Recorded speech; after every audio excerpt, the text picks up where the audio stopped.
You, Chris. Why don't we do this? Let us go to the first group of riffs, and while we do that, I'm going to see if I can figure out what's going on my end, so that we can make this the kick-ass show that it normally is. All right. So here are a bunch of highlights from some of our early stuff, including our very first episode, which was Casablanca Ceiling Fans, where we didn't actually appear; it was just our voices. So let's take this quick trip to the past. It's not going to do any good to turn it back on.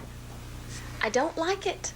How many times have I heard that? Honey, I know you were trying to do something really special just for me, but that's not going to work. Heard that too. Well, the sales girl at the store thought you'd like it. Too bad fan selection isn't a beauty contest. Casablanca would win every time. That was witty. Whose man's name is on this envelope? That's not my name. That's just a picture. That's a still frame. And that's a really rickety fan. That's not a Casablanca. Obviously not.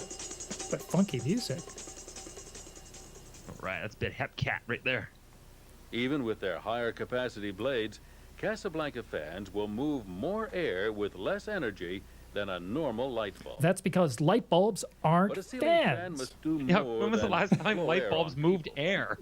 Typically, ceiling fans move air from the top of a room to the bottom.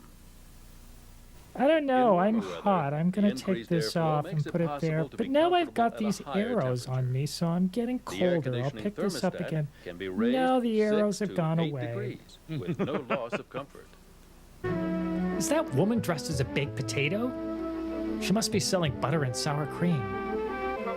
There's your calendar, folks, back in the age before Google. What could go wrong there? You lose a sheet of paper. Oh, I just lost my day. Some ransom notes here. Now we're on a submarine. In the Navy, you can make yourself ice cream in the anyway. Every time you tell a story, you can tell it from a different character's point of view, and it becomes a bit of a different story. Oh, here we go. So maybe we could look at it from the point of view of the marketing manager, and the film would be all about, these big novelty vats of cottage cheese and probably some 3 martini lunches. What do you think? Cans of food are put on the shelves. The price is that's on good. each Put can, cans of food on so the shelves. Customers and the cashier. That is actually a really good idea to put the cans of food on shelves as opposed to just leaving it in their boxes. Over there, Joe. Over there. Over there. Put it over there. No, it goes over there. No, not there.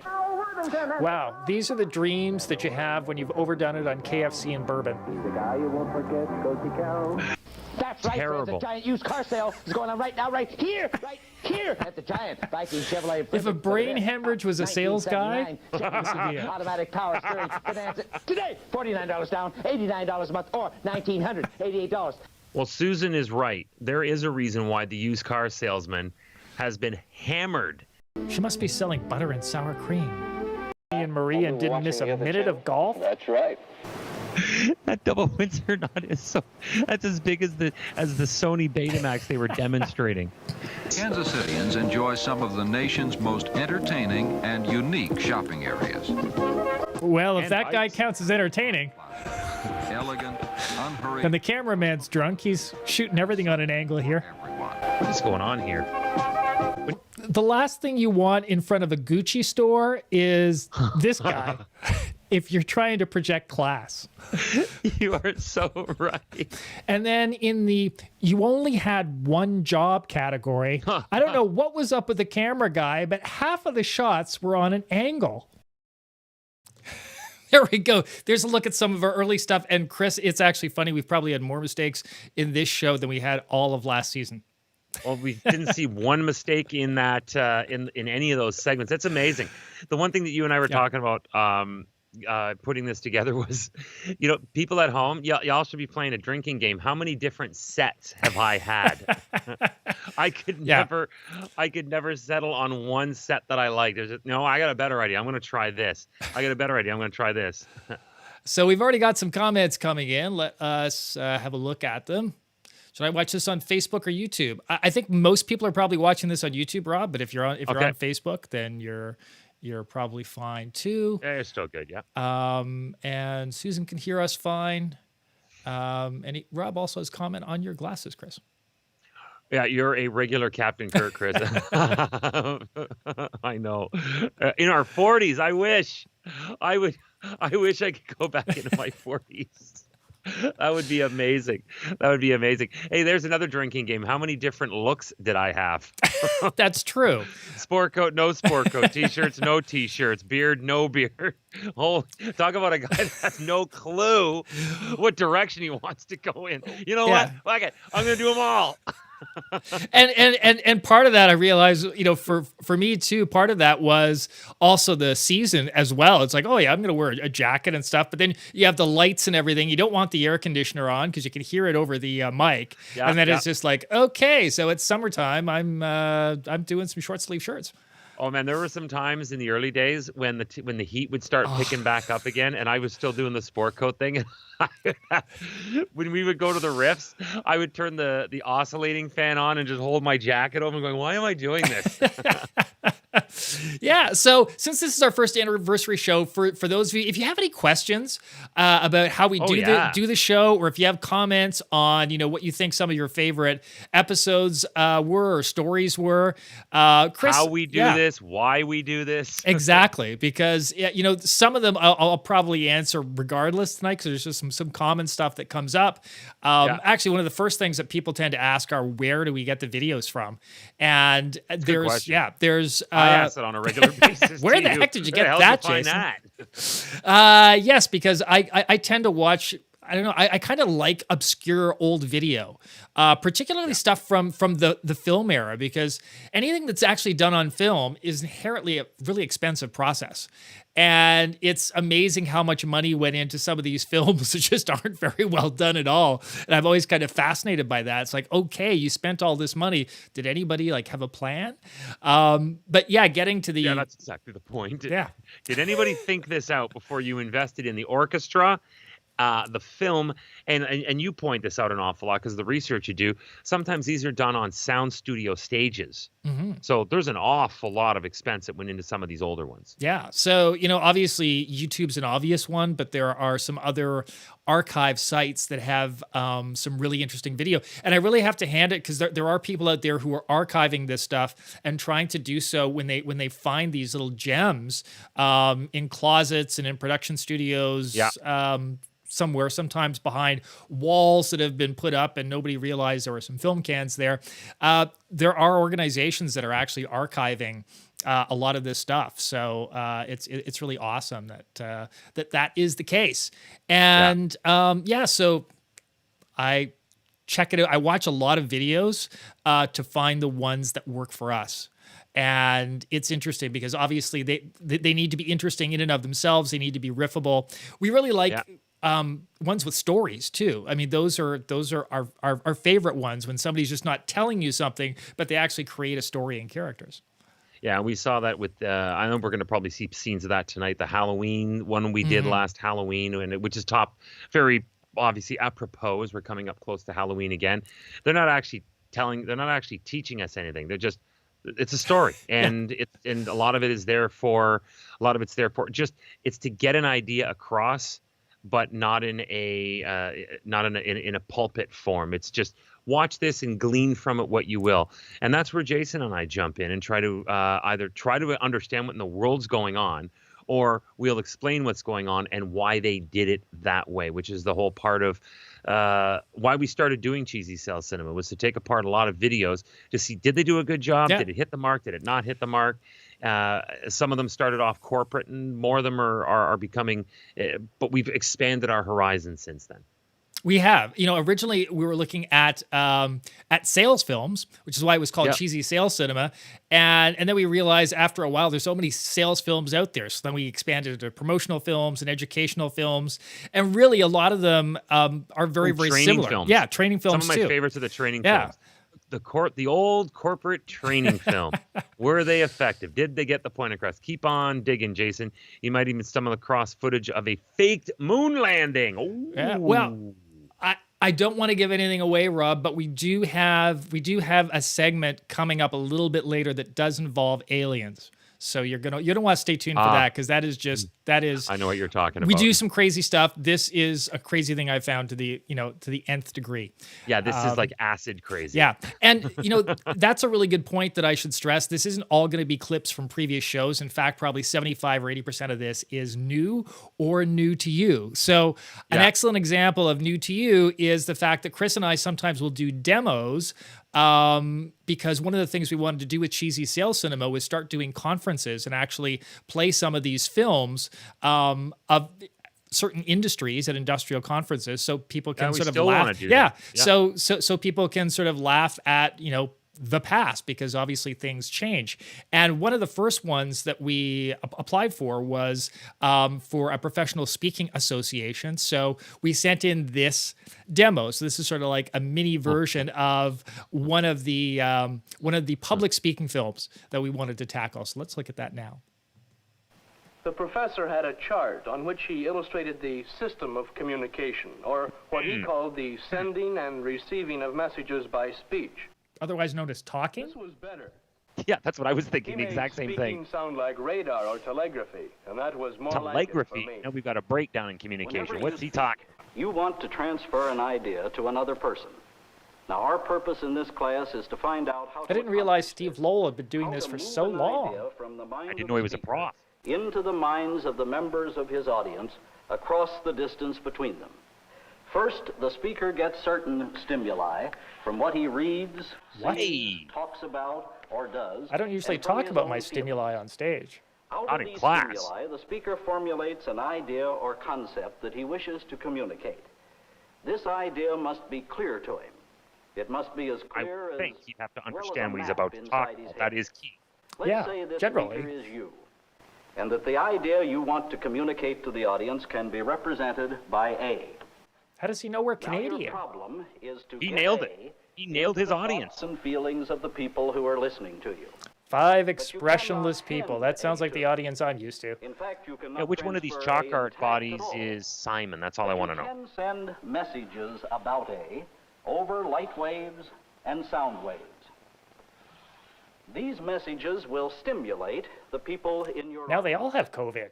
That's what it looks like to me. It looks like a chart from the CDC.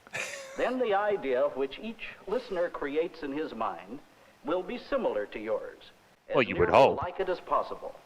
In fact, it will be A1.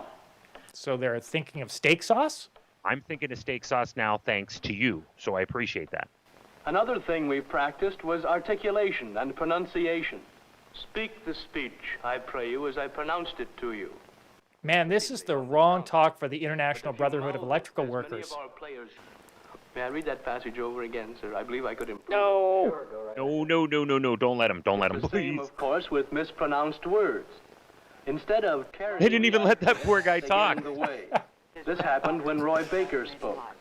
He was a great sportsman and adventurer. There are many pictures of him in the family archives. Chives? What about His life is really a chives. history of this family. Now I'm thinking of baked potatoes. Yeah, steak and chives. Lucy Harmon tried to describe the motion and freedom of ballet This is how elegant I feel when I'm on stage half the time. Stiffness and discomfort. She tried to display something, but that was not getting across to the audience. Has to know his audience and present his ideas so it isn't over their heads. And always use distracting jewelry. Well, for instance, if you're going to talk to elementary school not children one, about but 2 chandeliers. chemistry, you have to simplify it so they can understand you. Here comes mansplain. Well, I look at it this way. If you try to talk to your fraternity brothers about raising next year's dues, and you do it right after winning a ball game... What? Well, they just don't hear you. Of course they don't. I don't know what you said. Yeah, winning ball game. Is that what he said? I guess so. But that's winning ball game. One of the lovely things about old film is you've probably noticed sometimes there's like little pieces missing. So you have no idea that was hilarious. I caught that one comment. And this helps you speak more better. That was Alan. I love impression dance woman. It's like, what in the world? Yeah, here it is. And this helps you speak. Thanks, Alan. That was great. I was like, what is she doing? How? I've been to speakers conferences before. Ain't nobody started doing impression dancing like that. No. And obviously one of the reasons why Chris and I really enjoy doing this is we're both professional speakers. And those of you out there, a lot of you have probably done some sort of presentation, whether it's at work or whether it was at school or whatever. So if you have any interesting memories, we'd love to hear about them. How about you, Chris? What are some of the more interesting things or an interesting thing that happened to you when you were on stage? I remember the reason that I went to the iPad. I didn't have the money for an iPad, but I needed the money for an iPad because of this gem of an idea from the organizers. This organizer had, say the conference room is shaped like a football field, so it's oblong, right? Yeah. Instead of going on the 50-yard line and speaking wide, like east to west, with a very short draft, they had me at the west end trying to force my audio down to the east end and very narrow runways, right? So they had and this ballroom was packed. So it was like 1,500 people in this ballroom, and the lights were on me and everything. And it was really well staged, big, huge screen behind me and everything like that. There was a runway that went down the one side for models that were going to put on a show at some point during this gala. But guess what they didn't have? They didn't have a light behind me that I could use to see my notes. So this is when I was still on paper. Yeah. So the lights are dim. The podium's down here. I'm 6'3", almost 6'4". So I got to look all the way down at these notes. I got to flip pages. All these lights are on me, which is that's good. Yeah. There was no backlighting.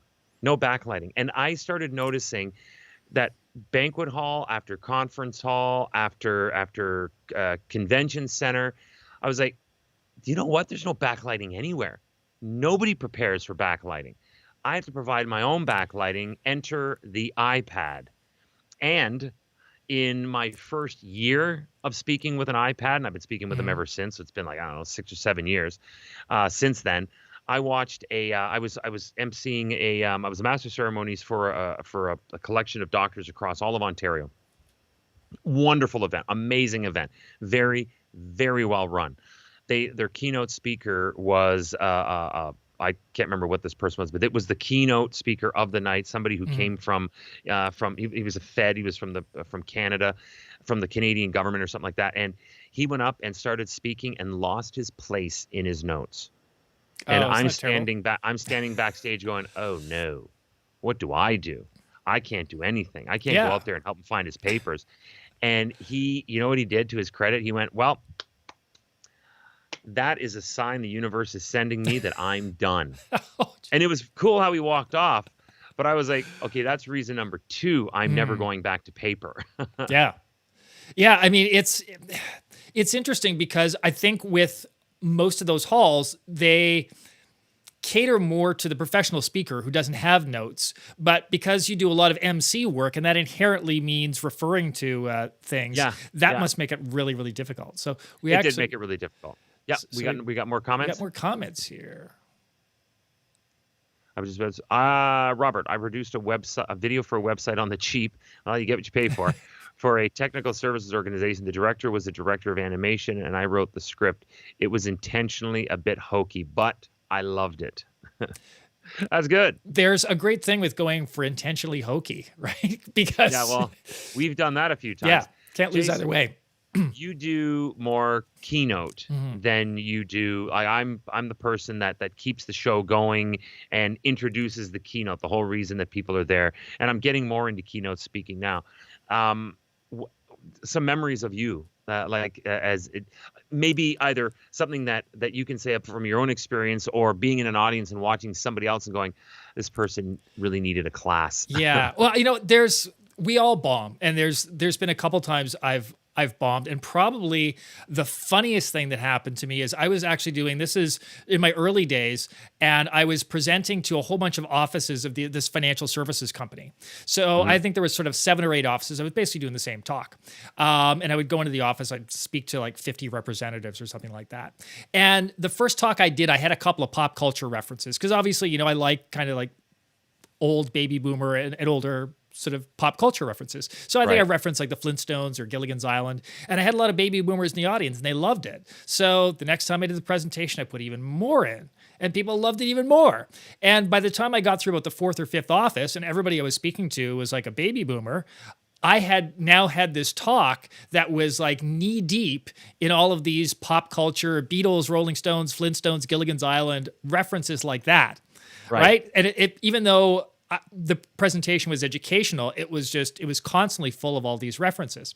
So don't I show up at this one office with my assistant at the time, who was a marketing student. I remember I was dressed in this really nice light blue dress shirt, and it was June. And it was the first heat wave, and there was no air conditioning in this office. And I swear it had to be like 40 degrees Celsius. Like immediately we went in, and there was some fans, and that was it. So that was the first part. And then when the audience came in and I started talking to them a little bit, I quickly found out that none of them were born in Canada.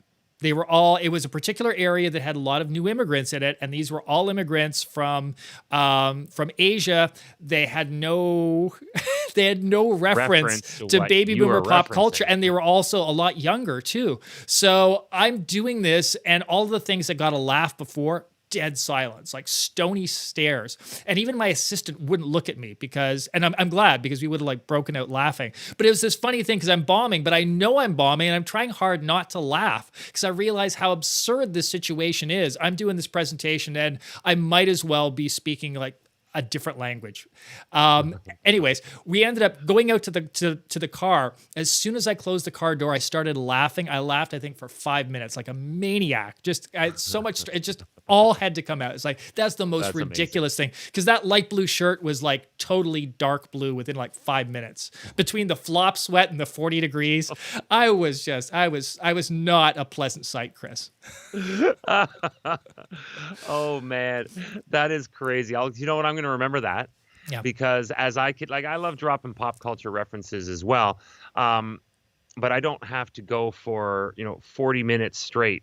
I go for a quick burst, 5 to 6 minutes at the most. So if I know something's not going to register, I will I'll read the audience, recalibrate, and when I get back up the next time, I fixed it. You can't do that when you're like you. Oh man, that's amazing.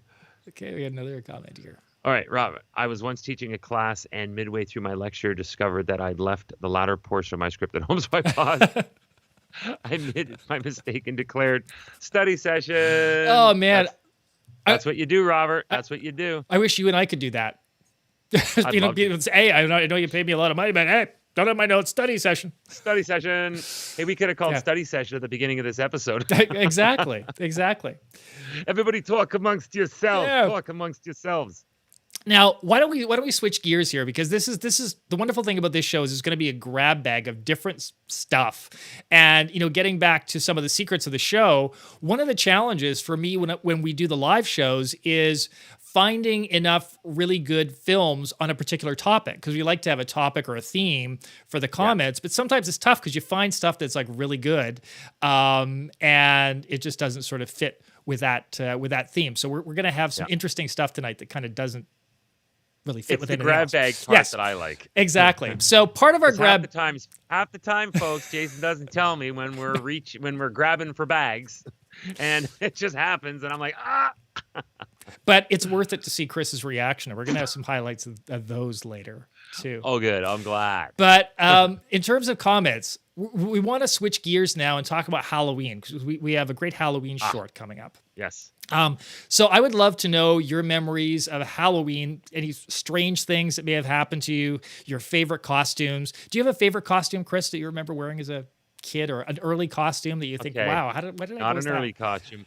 I worked out on cruise ships for a while, and this one particular Halloween, this staff that I was with, and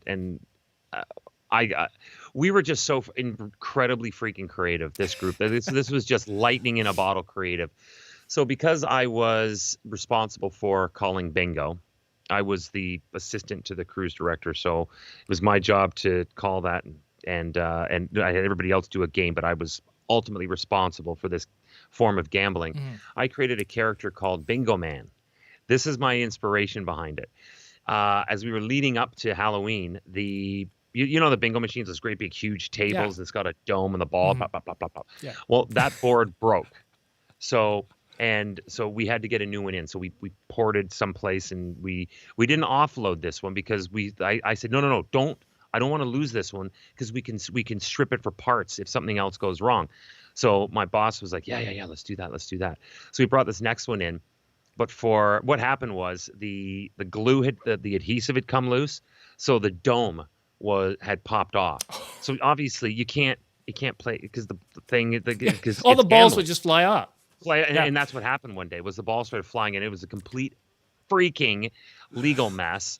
So that I was in the middle of. So I took the dome off of this and I used it as a helmet, and I was walking around just pissing around one day going, I'm bingo man. And then I went, I have an idea. So I grabbed a deck and engine suit, this big long white onesie, right? And I went into the games cabinet. I pulled every single ping pong ball we had in the sports department. Every one of them. I must have pulled 700 bingo balls. We were out of bingo balls.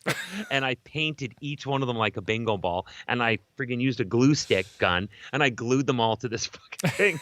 And I walked around as bingo man. It was such a freaking hit. I had to wear the damn thing for the whole rest of my contract. But we had a guy that made out of cardboard boxes and spare parts. He made himself a costume that was the Batmobile. So he was Batman with the Batman helmet, but strapped to him like 3 feet this way and 3 feet behind him was a Batmobile. Oh man, we had that one Halloween of 99, I want to say. Halloween of 99 was the best Halloween ever for costumes. That's crazy. I mean, in terms of the most creative costume I ever saw, I remember when I was going to university at one of our university Halloween dances, there were obviously some students who didn't have a lot of money. And one guy who eventually became actually a pretty famous Canadian rock critic, if Canadian rock critics are considered famous, he ended up... I think they are. He ended up coming, he had this sweatshirt, and he had fish and chips the night before, like fish sticks and a bag of frozen French fries. And he just strapped those to his sweater and came as fish and chips, which I thought was pretty creative. That's pretty drunk, man. Well, yeah, that too. You can see why he ended up becoming a Canadian rock critic. But you know what I remember, because I don't know if you remember this, and maybe other people remember this too. When I was a kid in the 70s, the really cheap, cheesy paper Halloween costumes they would have, they were literally paper, and you'd put it on, and there would be this really cheap plastic mask. And I don't know, it was one of those things where they were horrible, but they were sort of in fashion. So everybody used them. And I remember one year going, and this is an obscure reference of the past. I remember once going as Peter Puck. I had this Peter Puck paper costume. The costume was terrible. It was a paper thing that had Peter Puck on it. It was basically a goalie mask as an actual mask. But those things were terrible because you couldn't breathe in them. They were this horrible plastic. And then of course, it's Halloween, so you have a runny nose, and it's just terrible. I just remember those plastic masks, the eye holes. Yeah. Were cut really small so you could barely see out of them, and if you tried to force your eyes through them, you had the chance of lacerating the skin because they were so sharp, and they had that tiny little elastic around the back. Yeah, the tiny elastic with the staple, staples, the tiny on staple the side, that barely held the damn thing in, and all you had to do was tilt it up once or twice and pop the thing is ruined, and your Halloween's over. Your Halloween's over. 70s sucked in a lot of ways, so I still end up loving them. So here's I don't know why people call those the good old days. So here's another question for everyone. What is the weirdest Halloween treat you ever received? And my story actually wasn't something that I received, but I remember having this discussion once at our workplace, Chris, when we worked at the same place. And somebody had actually said in their neighborhood, there was this older couple that gave out cocktail wieners as Halloween treats. And I have a feeling it's an older couple that just lost track of the time and probably didn't know it was Halloween and went and grabbed the first thing that they could, because that always happened. They went into their basement freezer and they grabbed a box of M&M meat stuff and they threw it into the roaster and they pulled it out and said, "All right, cocktail wieners for everybody." Because pigs in a blanket. I remember that used to happen. Going to people's homes, it was usually somebody who was a senior. Oh, I'm sorry, I didn't know that it was Halloween, and then they would go and they would come back with, there was always that bowl of Scotch mints, that old people used to have, and they would try to pick one out. Oh, those are terrible. But they they'd all stick together. They would go to pick one out, and the entire candy dish would come out. They don't understand that's how hail forms. Anyway, we can get into meteorology another time. That's basically how hail and meteors form. There you go. So think about that. Think about the weirdest thing that you received as a Halloween treat. And let's look at this riff that we did a year ago, but it wasn't seen by that many people because it was one of our first ones, and it's also one of our favorites. It's called Halloween Party, and it sounds really exciting. But until you see it. Yeah. Party! Halloween party video. All right. Now we're talking. Good pick. Why do they need to collaborate with a doctor? What's his PhD in? Halloween studies? Pumpkin physics? This is already starting to sound boring. It's night. Before Halloween makes noise. Ooh, that's scary. There's a tap at the window. Yeah. There's a tap at the window on a dark, scary night. Let's get the kids closer. Again at the other window. They're a little too excited about their imminent doom. But no one is there this either. Is so typical of horror movies, though, isn't it? It is. Who is this monster? Surprise, surprise. Bah! It is Father with pumpkins, Indian corn, and straw. Everything we need for Halloween decoration. If you say so. Yeah, exactly. No one's heard of Party City? Apparently not. Cover the roses with and keep them warm during the winter. The whole family is getting ready to make the jack-o'-lantern. Peter has finished his cat mask. And Mom has put on the tablecloth after a night of heavy drinking. And now Mom looks like she stole that dress from the table at a local Ponderosa. Yeah, we should put a rib steak on top of her. Exactly.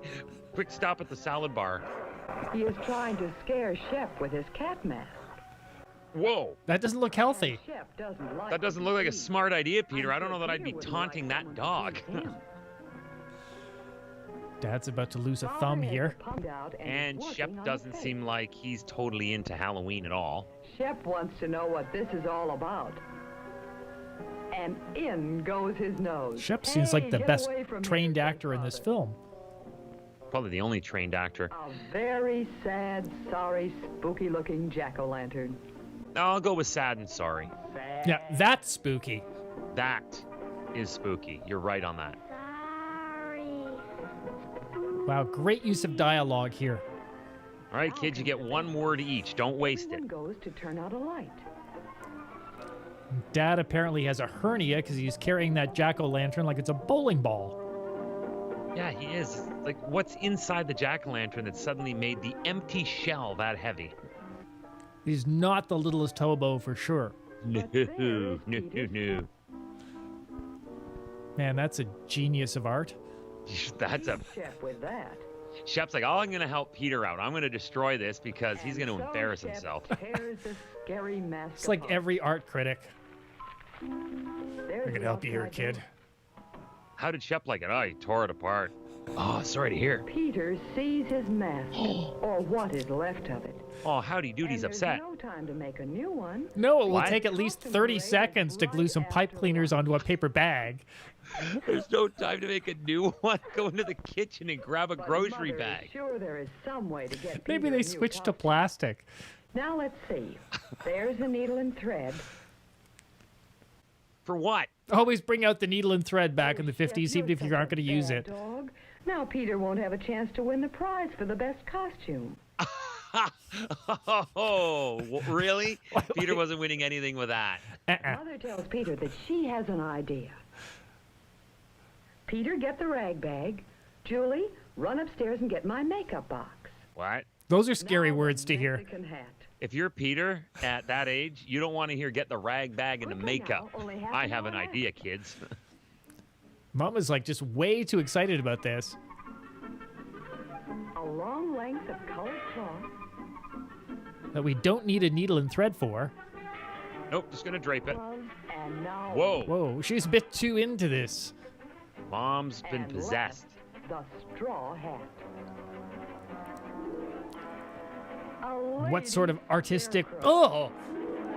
Did she say a lady scarecrow? Because that's exactly what Peter was gunning for when he was going for Halloween. I want to be a lady scarecrow. I'm sure every boy wants to be a lady scarecrow. Sure. But Peter's lady scarecrow is the best. He'll be traumatized for years. He won the prize for being different. Well, I guess that's bang on. Yeah, progressive school. Share his prize. Balloons for everyone. Everyone blows up a balloon. Everyone blows. Yeah. In terms of costumes, they were correct. And then Shep finally goes back to his roots as a wolf. Attacks the children. Peter is very happy. Yes, Halloween is fun. Yes, kids, despite everything you've seen, Halloween is fun. Yeah. Just don't invite the canine unit. That was freaky. That like a lady scarecrow. I could not believe that, because that's it. What mom does that to her son? He was going to go with a goofy piece of crap paper bag over his head, which makes sense on so many levels. Yeah. And then she goes, "I have a better idea. I'm going to make you into a lady scarecrow in a school." Where was that? That looked like it was at a reform school. Some sort of inner city school in the late 40s, early 50s, yeah. But it was like this public square, and there's these look like concrete towers around them, probably turrets, not letting the kids get out. Yeah, there are so many issues with this film, Chris. First of all, it's called Halloween Party, and there's no party. There's clearly no party. Secondly, I think one of the things that we pointed out about that as well is just how expensive that film would have been to make. Like, this was, I think, late 1940s, early 1950s, and they were using color film, which was incredibly expensive to buy and to shoot. And they had a sound stage, and it's like, okay, what was the message of this film? What was it even there for? Taunt the dog and you'll win a prize at school? Yeah, the problem is the dog let loose at the school and decided, that's it, I'm tearing the kids apart. And that was one cheap-ass school. You win the contest. Everybody gets a balloon. Everybody gets one balloon. That's your budget. I guess when they had to spend all the money on color film, they only had money left over for a balloon per kid. Yes, and then there was that one thing, if you remember in this, Chris, that's kind of cropped up, and that is racist imagery that we sometimes need to edit out of these. There was a lot of stuff you told me you cut out. Yeah. Oh, yeah. I mean, generally we have to edit these films anyways, because a lot of them are about 20 minutes long, because it took that long if you were playing it in a class or something like that to actually thread the film through and everything else. So they didn't want films to be too short. So we kind of shortened them. But often what will happen is I'll sometimes send Chris the raw film and he'll contact me and he'll say, yeah, that's great. But that point at the 5-minute mark, and I'm usually like, yeah, I took that racist bit out. It was a kid in this film wearing a Halloween mask. It was a hobo mask, but it was a horrible racial caricature. So we had to take that out. But we've got a whole bunch of comments, Chris. Why don't we? And it's all about Halloween treats. Let's start off with our friend Rob. Robert, the weirdest Halloween treat I ever received was a handful of Fruit Loops. A handful of Fruit Loops. I love it. Seriously? You know what? Here, have these back. You need them more than I do. Susan, our final stop trick or treating was the general store where we got to pick a full... Oh, yeah. That's what I'm talking about. The full-size chocolate bar score. And Susan grew up in the country, so I'm not sure. The trick-or-treating, I would imagine, Susan, was challenging because you'd have to walk half a mile to each house. Are you generalizing now, maybe? No, actually, I've actually been where Susan grew up, and it's the driveways alone are pretty long because it's all farms, right? So yeah, that's true. I get that. Yeah, I'm curious. Did you drive? Did your parents drive you trick or treating, or was it just a really long walk at the end of October? You would have had to have started at the beginning of the day to get 10 homes in, and I would imagine. And by the end of it, you're like, well, I put in my 25K. And Al, I think this was in reference to the costume. Yeah, it looks more like the boss of a drug cartel after taking in a whole lot of product. Yeah. Let's put some lipstick on my nose. Sample, kids. Don't eat the merchandise. Yeah, and the weird thing was, and Al also brought up the fact that they needed a narrator. And the strange thing was the characters did speak, but they all had just one word. Again, one of those things is like, why? Why? Why did you even have humans in this if they were only going to say one word each, and you were going to have an off-camera voiceover artist do the narration for it? Like, why didn't you just have them act out the scene? Unless they just went for looks, which would have been hilarious because they picked Howdy Doody. Oh, yes. Not sure where that fit in. And that father that needed a moisturizer more than any other human being I've seen. He was like a mummy, that close-up of that kind of skin. Yeah, well, so was Howdy Doody. He was translucent. It looked like the only thing that was tangible were his freckles. That was it. And Mom with the Ponderosa dress, and the dog. The only close-up we got of the dog was when it showed all of its teeth, like it was going to destroy somebody. And the drool too. It was actually the perfect shot. If you wanted a shot of a dog baring its teeth drooling, they got that one in spades. But they used it here, and Steven Spielberg was like, I could have used that in Cujo. Exactly.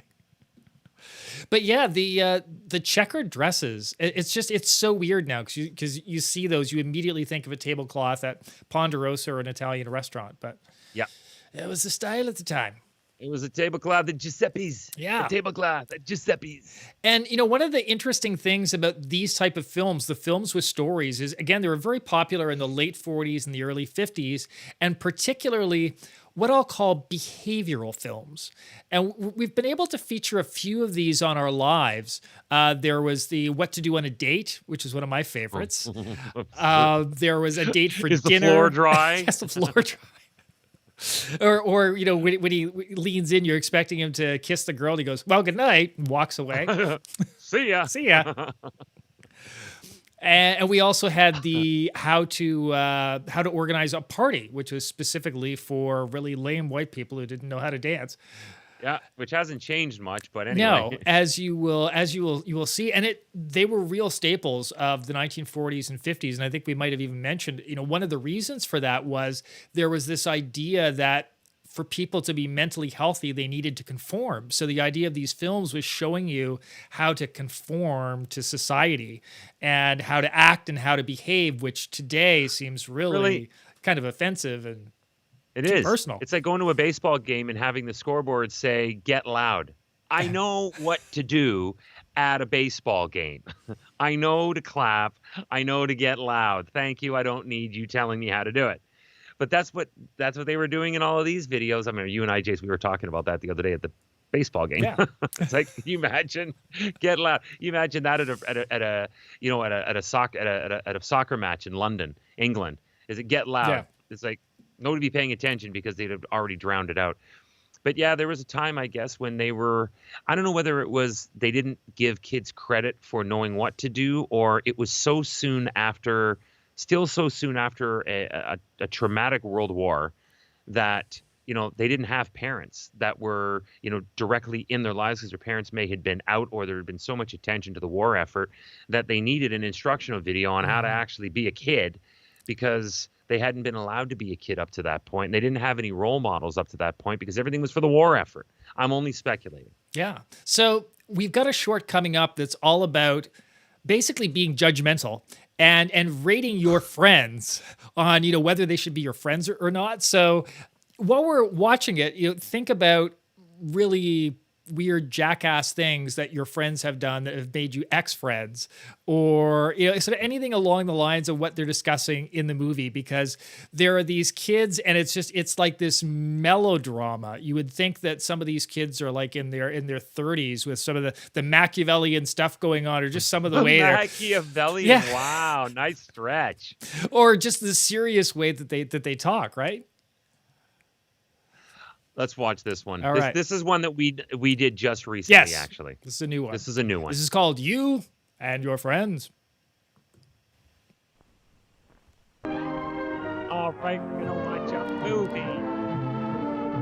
In this picture, you and your friends. Here we are at a nice, friendly party. Watch carefully everything the people at this party do and say. Then ask yourself, would I rate them plus or minus as friends? Oh, Ready? wow. Here we go. It's the judgmentalism game. Oh, goodness. Don't take too much. Don't worry about it. Well, there's one thing about your party that's okay, Mary. Well, what's that, Frank? At least Eddie isn't here. What's the matter with Eddie? Oh, I don't know. I just think he's a drip. A drip? Oh, my goodness. Behind his but I don't back. like him That is anymore. mean. He's always, yeah. He shows off and talks too much. Yeah. I hate people like that. Yeah, people that say yes and agree with me hate that. It's the same. I think he's tough. She thinks he's tops. And not a drip. Like a friendly Loyalty mark. one test of friendship. Taps. Would you rate Frank plus or minus on loyalty? And would you rate loyalty plus or minus on And frankness? how would you rate Mary? I want a few more shots at Mary before I pass judgment. Get the idea, audience? I'm not even going to In touch this that film, one, we Chris. play a game to find out what sort of friends we like to have and what kind of friends we want to be. Now, here's another scene. Study it carefully because none of these youngsters will do the right thing or the wrong thing every time. That girl in the center, It will she be looks up like to she's you to lost decide. or dizzy Ready? in that dance. Well, here, let me do it for you, Ethel. Thanks, Bill. Her name's Ethel? The girl that young and pretty was named Ethel? That's not right. That's criminal. You have everything you want. I certainly do. Tell me, I haven't seen very much of you lately. Bill acts What like a have you been 50-year-old doing? man. Oh, well. Hey, he's sitting her down for an interrogation. That's one Where way have to you behave been, when you're with Ethel? him. Bill appears to be friendly and helpful. His actions are polite. Yeah, He like seems a genuinely school interested in other counselor. people. Now, here's another way to act. Let's compare the two. Hey, who's this? She looks like she's robbing the place. Where was that don't take too much this time? Yeah, that guy earlier is don't take too much. She's loading everything onto her trough, and off she goes. Come sit with us, Betty. Oh, it's all right. I'm going to sit over there. No, you may steal one of my snacks. I need more room to stretch And out all that's my another way to snacks. behave when you're with your friends. It's like Maybe a you don't dog have going many behind the friends who chair eat at a this non way, and but you pig's trotter. certainly know some who act this way. Exactly. If Betty were a friend of yours, how would you rate her conduct? Plus or minus? Well, I would give her a plus if she was raised by wolves. Now do the same for Mary as she comes into the next scene. Well, the wildly impulsive type does have its advantages at times. Okay, here's Mary now. We were talking about school. Oh, but who cares about school? We're Kid, talking you do what I about did last school. week. It's the funniest thing. You'll die when you hear it. I'm expecting Bill to take out a pipe That's at this another point. way Look to at the way behave when he's... you're with your friend. Is it the right way? And a If so, newspaper. or if not, why? George, I'm afraid I have some bad news for you. You know the day we have tomorrow night? What about it? I can't go. My folks want me to go somewhere with them, and I simply can't get out of it. I'm sorry. I thought she was going to tell him she's expecting. Yeah. Everything's so serious. Excuse me. Okay, so she runs away on him. It's okay. I got rid of him. Oh, that's swell. How'd you do it? Oh my God, they're both a couple of ass. It's like some sort of noir melodrama, like the postman always rings twice or something. It's going to end up in murder. This is like Melrose Place or 90210. You've just seen one possible way of behaving toward a friend. Compare what you saw with the episode that follows. Say, Ethel, remember that date we had for Friday night? Of course I do, Frank. He's like a Come on over, I wanna talk to 1950s you. version of David Schwimmer. Exactly. You see, my parents and I and our whole I family think got it's so an invitation to serious. go It's on like a he's trip telling this her he has weekend. cancer or So something. would You're you gonna mind have too to much put if I the, broke you're our gonna have to date put and the went old along dog with down, and we're gonna have to kill her. it? Thanks. I knew you'd be a pal about it. And we'll have our date a week from Friday, Pal? okay? A week from Friday. Absolutely okay. And thanks for telling me about it. Thanks for just not showing up and not being in the city and me wondering where the heck you are. If you're still And alive. They get right back to wrestling. In this picture, we've looked at a few problems of the kind you and your friends run into every day. Remember what those problems of friendship are? Yeah, They not involve knowing how to loyalty, dance. good manners, and That's right. dependability. If you have any problems like those, Nothing you've like just watching seen, white people talk them over. dancing, Get particularly them back in the settled. 1940s. Because the only way to have a friend is to be one. And Oh, friendship there's a is one life of the lesson most right there. precious things in life. That's from G.I. Joe. The only way to have a friend is be a friend. Be one. Well, at least you knew what their message was going to be there. Yeah, exactly. That was they were terrible dancers. I like the the one comment that came in. Maybe these parents, maybe child services needs to get called in because these kids are zeros. Yeah, some of the stuff came off as surprisingly adult. It was strange. Yeah. That's what happened. Again, like Melrose Place and 90210. That's what happens when you get actors that go into their mid to late 30s and they're still acting like they're 22, 23. There's depth to these characters. They have emotions, Jason. They do indeed. And before we get to talking about Friends, Susan did clear up the Halloween in the country question. Apparently, she drove, and they only went to about 4 or 5 houses, and it was mostly homemade brownies and fudge. There's nothing wrong with homemade brownies and fudge. I would have taken that over Snickers every day, all day. Back then, though, not today. Not today. Today, because there's so many things that are legal today that weren't legal back then, I'd be afraid of brownies. That's true. That's true. And Alan's got a comment about the dancing. Dancing failure. She had less rhythm than a family planning center. But Alan's going to be with us in the late show tonight, my friends. We hope you can join us for that. Yes, he'll be on after midnight. The nice thing about I will use that line again. That was a good one. The adults will get that one. Yeah, some of us will. Anyways, so yeah, exactly. Unless they were Catholic and then they just go out and play a good old big old round at bingo. And let's not get into religion too early. We're going to be tackling that later. Not really, but kind of. Oh, grand. How grand. Nothing like just the most sensitive topics. Maybe you can get some politics in here too. Let's make friends tonight, Jason. Way to go. Yeah. So when you were younger, were there any hugely, and I'm gonna have to use this phrase, dick moves that you saw your friends do that you went like, I can't believe that you did that to somebody? Oh shit, there were a lot. Yeah, all the time. I mean, I was guilty of dick moves because I was a chicken shit. Sorry, I don't want. Is it supposed to be like this tonight? Sorry.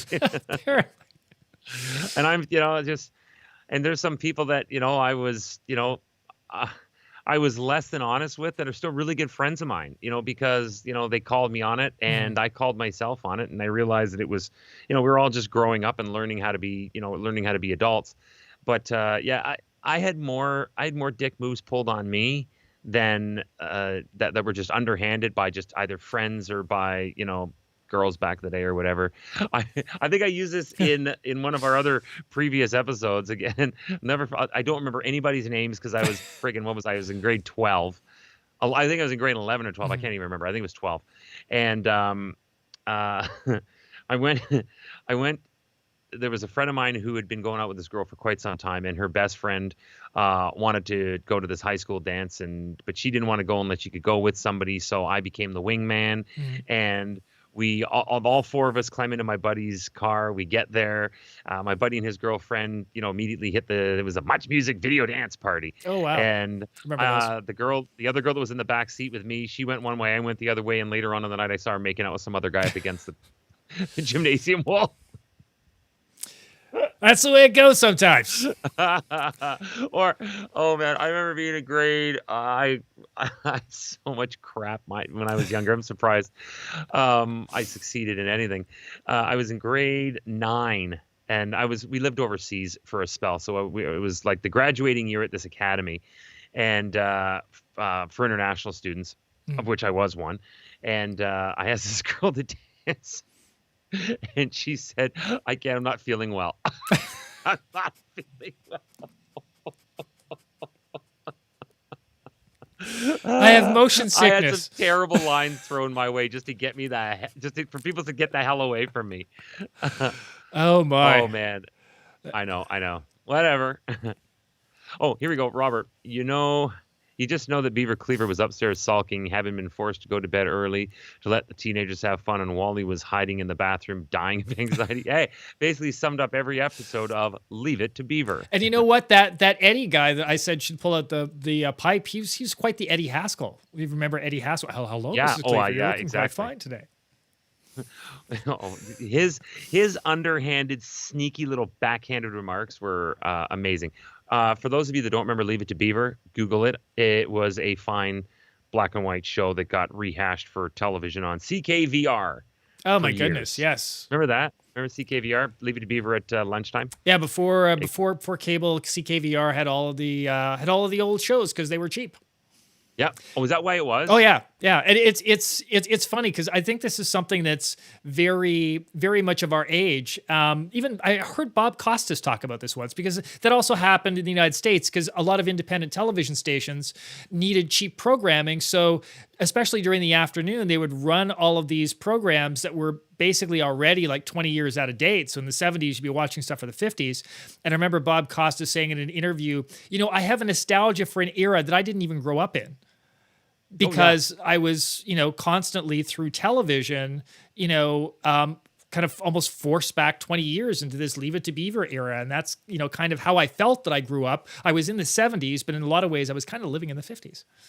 I totally get that. I mean, I grew up on Leave It to Beaver, black and white versions of Gilligan's Island before they colorized. And what was another one? Lost in Space, Land of the Lost, all these black and white B-movie things that that's what was on television for kids. That and cartoons, and a lot of the cartoons were even in black and white. And I remember going up to the cottage and watching, Petticoat Junction and Hazel with my grandmother because that was what was on, and that's what we could kind of watch together. But yeah, that was before cable, my friend. That was all before cable. And now I could probably conceivably watch as many episodes of Petticoat Junction as I wanted, likely on YouTube or a streaming service somewhere. But I just for some reason don't have the need. Yeah, I know why I don't have the need. I got way better things to do. True. Okay, so this is a grab bag tonight. We're going to steer into a totally different direction, and we're going to talk about public access cable. So for those of you who remember Wayne's World on Saturday Night Live and the movie, that was all premised on these two guys doing this public access cable show from their basement.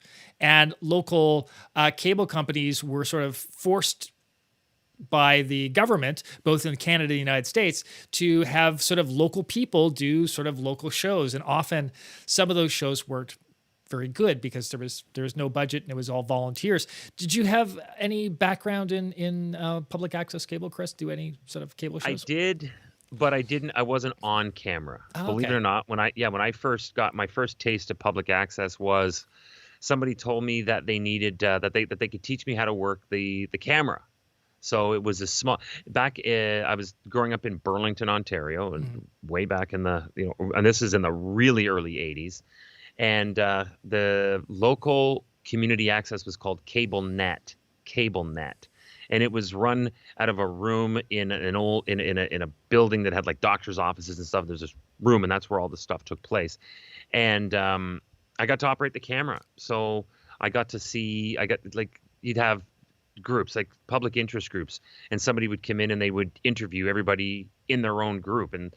Okay, that's one show, and it just looked like stuff that would just fill time. Yeah. The only thing I ever really loved about public access television growing up back in that day was, again, growing up in Burlington, we had I don't know what they are now, but this is, again, I can only go back in the past and remember it. We had a local hockey team called the Burlington Cougars, and they were Central Junior B. So the only way, unless you got free tickets from your hockey coach to go to the game, which was often, you could always see the games on public access because that's where some of these broadcasters and camera people, would get their start. Would get their start was by doing that. So I used to watch Burlington Cougars games on CableNet. I'll never forget this. It was when cable first got started, Cable 10 in Burlington, and it was, and I could see other than that though, I don't have any recollection of what the hell was even on that station. Well, Rob does. Oh, these are two classics. I remember these when these were on cable in Canada too. Okay, hold on a sec. Time out. Yeah. Did Ed the Sock start on public access? Absolutely. Yes, he did. I didn't know that. I thought Ed the Sock was always a city TV and then into a Much Music phenomenon. I never knew that. Yes, the Ed the Sock on public access, much like Tom Green, I think they were better shows on public access because they surprised people. I remember Ed the Sock would get celebrities on the public access show. I remember him getting Tony Randall one time. And Tony, oh my God. And Tony Randall suddenly being interviewed by this sock puppet, this guy who has, Emmys and Tonys, and I don't think he has an Oscar, but, incredibly well-respected actor. I think he ended up walking off the show because he just felt it was too insane. And the same with Tom Green. The stuff that he did on cable in a lot of ways was actually a lot edgier than what he ended up doing on MTV. I remember Tom Green. There was a documentary. I think it was a documentary. I think he did his own documentary showing how he got his start and the stuff that he used to do back in the day on public access, especially to like his dad. Oh yeah. He would absolutely terrify it. You know what Tom Green is today? Everybody on YouTube. Yes. Yeah. No, that's you're absolutely right. People who go out there and riff on their dads or their parents or their neighbors. That was all YouTube. All public access has been replaced by YouTube. So now there's just so much. So if you're trying to get a reference, kids, okay, public access is basically our YouTube from back then. Yeah, I remember he painted his dad's car. Put rather lewd airbrushed picture on it and put a statue in the front yard that was, again, not politically correct at all. Nope, not at all. Nope, but it was funny as hell. It was, because no one had ever seen anything like it. That was the thing. I mean, you could look at it today and go, well, everybody does that today. But he was the one who broke the mold. I actually think, and this is, sound like getting a high horse here, but I actually think that Tom Green is as great a performance artist as Andy Kaufman. Oh, wow. I really do. And Where did he go? I think history will bear me out. Well, the problem is because of YouTube and everything else, he's not special anymore. But he was the first. Right. And he broke so many taboos and did them in a really entertaining way. I even liked his movie Freddy Got Fingered, which, Roger Ebert and every critic hated. But I think it's really it's a postmodern masterpiece. It's just so incredibly nuts. As long as you're not expecting a mainstream movie and just enjoy it for what it is, it's and he was from Ottawa, right? Yes. That's Tom right. Green, he was Ottawa. That's how I got my TV training. Rogers Community TV, mostly shooting Toronto City Council. Oh yeah, yeah. When I got back into my first foray into television, it wasn't public access by this point. It was actually more alternative television in Hamilton. I worked for. I was an on-air person at a station in Hamilton, Cable 14, and I got just amazing training. But we did a lot of television. We did tons and tons of like high-end stuff, like the Queen visits Canada, kind of stuff. Yeah, I'm talking in the early 2000s. So this was not the 1980s. Yeah. But the volunteers were always the ones that got sequestered out with the satellite truck, and they were doing city council. Like, oh, thank God I have a show. Yeah. So I don't, because that would be like, oh my. Who was Ed the Sock's original co-host, the guy who would eventually become a movie critic on CTV? Oh, yeah. You know what? I don't know I know the guy you mean. I did not know he's got glasses and tends to have, so I think, slick back hair. The interesting thing, Ed the Sock went through a lot of hosts. I remember that. I remember at one time, Harlan Williams, who ended up going to Hollywood, was one of the hosts of the Harlan Williams Ed the Sock show. Right. I really liked. He was a great comedian. I quite liked Harlan. He was Williams. A fantastic comedian. Harlan Williams. He was in Dumb and Dumber as the cop that pulled them over and drank the piss. And he was also he was also in Harold and Kumar. He did his own film called Rocket Man. Yeah, he was. His movie's funny. Stand up really funny. Yeah, his stand up was just because he just had this totally sort of original character. Yeah, I loved it. I just loved it. He was so tall and angular. Segue from Ed the Sock. I was on Scarborough Cable 10 cooking show when I was 12. Oh my God. Showed how to make. All right, Ken Cohen son. Thank you so much. That's good. You see, that's what public access was about. Dad, time to kill while they were chilling in the fridge on air. So I grabbed the oven mitts and did an. You did what? Did they let you, or did you just sort of take that upon yourself to do it? That is brilliant. Nobody's watching. Watch me with the oven mitts. and that was a cable show. That wasn't the show Just Like Mom, where they Fergie Oliver had. Just Like Mom was an actual show. Yeah, where they had kids at the end do these weird, make their own recipes, and then the parents had to figure out which one their particular kid made. It was a very strange show. Yeah, it was. I don't think the creations were supposed to be strange. They just always ended up strange. And it almost became like like the terrifying end of the show to see what parent would dry heave first. Spontaneous, no director. Way to go, Kevin. Bravo. That's improv, my friends. That's improv. And I dig that. Yeah. So speaking of digging, I dug into my own archives, and the video quality isn't good enough to go full screen, but I do have, there's not that one. I do have some clips here of a cable access show that I was on. How is it you have not changed at all? Well, you know what's really scary, Chris, is certainly my voice hasn't changed at all. So I'm looking at this going, wow, I look like I'm 16, but I sound like a 50-year-old man. You can't actually hear that. And this is your typical cable set, right?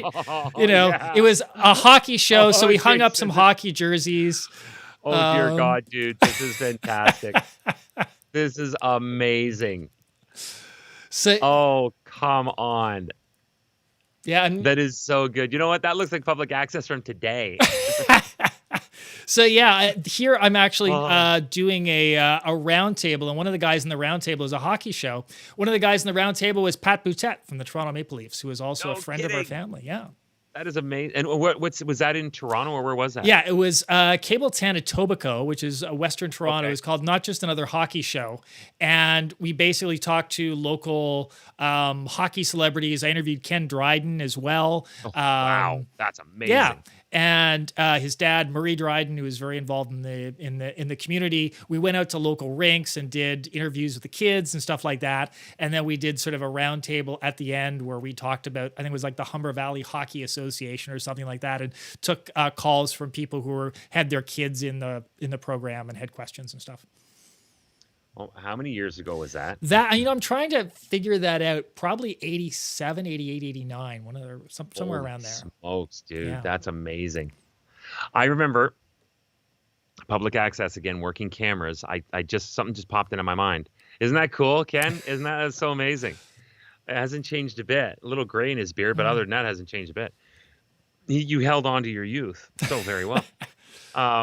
I was in a community theater group, and we were putting on a show, and me and two of my friends that were in the company, whose mother was very connected in the community, she got us on a public access television show to promote the play, the musical that we were in rehearsals for. Here's a problem though.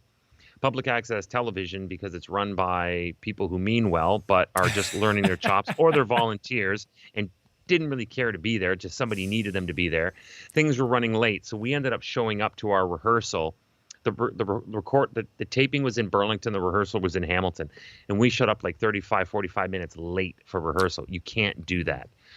We got in there, the director absolutely tore us a new one in front of everybody. And he was merciless. So afterwards, I don't know what got it was me and two friends. One of them, it was a brother and sister, and she was in tears because she had a lead part in this show. This buddy of mine, he was furious. I was furious. I went up to the director afterwards and I said, "You have no idea." And I don't know what the hell got into me. I just went, "You have absolutely." His wife was the producer. He was the director. And I explained what we were doing. That's all. And next thing I know, later on that night, I was at my grocery store part-time job because I'm just like, I don't know, my first run at grade 13, I think. I can't remember. And I get a call apologizing. But it was just, again, public access television. And we showed up late, and we just got lambasted for showing up late for rehearsal when we were out promoting the show. Wow. And we actually have a question about your screen career, I guess. So Alan's a little bit confused. I have, yes, been a penguin in my life. Not in Batman. That would have been awesome to be in Batman. But there are some people that think that it was the penguin that I was in a cult classic. Let's put it that way. Yes, my nephew loves you for it because it's one of his favorite movies. You should name the movie. Billy Madison. He was really, I try to impress my nephew all the time. He's very rarely impressed, but he was impressed when he found out that I knew the guy who played the Penguin in Billy Madison. In Billy Madison, yeah. Yes. That was that was fun. So yeah, I have donned a penguin costume, oddly enough. How many people can say that at a party? True. Exactly. So anyway, I was a penguin. What? Who says that? Nobody says that on the entire planet. So, we all, or, a lot of us have public access TV stories, but there is one public access show that interestingly enough, really became famous worldwide. And its fame actually continues to grow because it was just so weird and so poorly done. One of those so bad it's good stories. This particular show ran for 20 years on public access cable in Los Angeles. The guy who produced this show, David Hart, is a Christian Scientist, and the program is Junior Christian Science Bible Study Program. He also, already it's shady. And then his big thing was he believes that mainstream churches have teamed up to erase aliens from the Bible. So he's a real believer that, aliens are a key tenet of religion. So this gives you an idea of the mindset that goes into Junior Christian Science Bible Study Program. Yeah, no thinking at all. And apparently, the thing that I love about this is it's like watching a blooper reel. Like, and you can see these on YouTube. They've become quite famous because every program looks like a blooper reel from beginning to end. There's music cues that are constantly late. You see the puppeteers. Like these guys are and you'll see this. They're doing their puppet thing, and you can see the tops of their heads. Some of the singers and the performers, well, you'll find out what they're like. And pretty much everybody seems totally unprepared. A lot of them don't even realize, they're on screen. It's so incredibly bizarre. Probably the most interesting thing, especially from 2021, is the lead and main character. And keep in mind the producer is black, but the lead character's name is Chip the Black Boy. So you'll actually see that name come on screen, just in case you weren't aware that the puppet was black. So I can't really explain this nearly as well as, well, let's just watch it. I'm afraid. Let us open this healing service with singing the Comforter 2, and let's start with the music. Well, the pants and flowers were a nice touch. What the? And apparently the music cues are just not coming in. Ready, set, go. Ready, set, go with the next song. Hi there. I'm going to be singing the song Prayer, and let's start with the music and turn it up, please. Why is he an alien? A really creepy looking alien. Next song, Prayer. Not only is it not easy being green, but it's no fun being an illegal alien. That's next true. Next song, please. The next song, Prayer. And the music person has just gone out for a smoke. Yeah. Ready? Meanwhile, this guy's staring right into the camera. God's presence everywhere. Okay, this guy doesn't know how to play guitar. He's played it like a percussion instrument. He's not even hitting the strings right. He's just pounding away on the strings. That was awful. That was beautiful. He was just hammering random strings. We're so blessed by the Almighty God that we have the talented. You can barely see the guy's head behind the. And we also have the talented. Nice big Star-Spangled Banner on his jacket. All the way from Germany nice lighting. With us. Yeah. And she has an affirmation to teach kids to say no to drugs. Connie Hoffman, do you have an affirmation to teach kids to say no to drugs? Ja, würde ich sagen. Auf jeden Fall würde ich sagen, dass es What? gut German? ist, Drogen zu How many nehmen. kids in LA Es speak ist eine German? Droge, die nicht auf jeden Fall einen Gewinner macht. Why would he have Man done kann that? nur ein Look at the Verlierer bear. sein. The bear's Von like, I daher know I'm würde ich high. sagen, Because that is a sage real nein zu messed Drogen. up English. Well, Donka Show. Thank you, Connie. Okay, Teddy, Eddie. Are you have an kidding me? affirmation to teach kids to say no to drugs. Oh, that was I want ridiculous. all the kids out there to say no. Say no to drugs there. Don't do the drugs. I feel like I'm higher than a kite watching this. Friends, the subject of this Junior Christian Whoa. Teaching Bible Lesson show is part 6. Are Nice UFOs eyebrows. and Bible stories and space aliens real? The golden text is from the lost books of the Bible, the book of Enoch. This guy has no of the idea Dead where Sea he is, what he's Scrolls. talking about. I, Enoch, was Sid the starting to confused bless white the guy. Lord of majesty, the King of the century, when behold, the watchers of the great holy space ones came. Section 1. No. We're reading the. This is live, responsive folks. This isn't a blooper. Responsive reading. Nothing is working. You're reading where it says The guitarist that can't play guitar. The guitar's totally out of tune. The music doesn't start on time, and this guy's reading the wrong passage. This part is still marked May. I'm sorry. And the one woman that did have it together spoke German, so we couldn't understand a her. heaven of salvation, and set me on the arms of another. Reverb is important. Of life. Chip. And I rest in the spirit of the Lord, and the spirit of the chariot raised me on high. Yeah, let's turn the reverb down. Yeah. And the other humankind of another space and I time. like how he's dressed. Nice of another windbreaker for Earth. television. And they are like. Yeah, he just our walked in, thought he was humankind. dropping something off, and they put a mic on him. Junior teaching Bible lesson program. All Whoa. are accepted Maybe and this none guy are will be more accepted. insightful We're so than blessed the by others. the Almighty God that we have the talented Adam with us. Do you have an affirmation to teach kids to stay in school and say no to drugs? Surely he's prepared. Well, yes, Albert. You I would should hope. not go to school. You should go to school. I think it's very important. I think it's important for your kids. I think it's important for your future. I think it's important for learning. And You didn't prepare at all, did you? No, he they're was not just where it's at inhaling either. backstage. So, what? You want to tell us what school you go to? I am a student. This guy's hired a kite. Great. He is. God. Oh, your favorite musician is back. Oh my God, he's got a backing band. Oh wow, that's just a bunch of hippies. So you got to pay. Not playing. He's not playing a note. No, he's he's just not. hammering away on the guitar.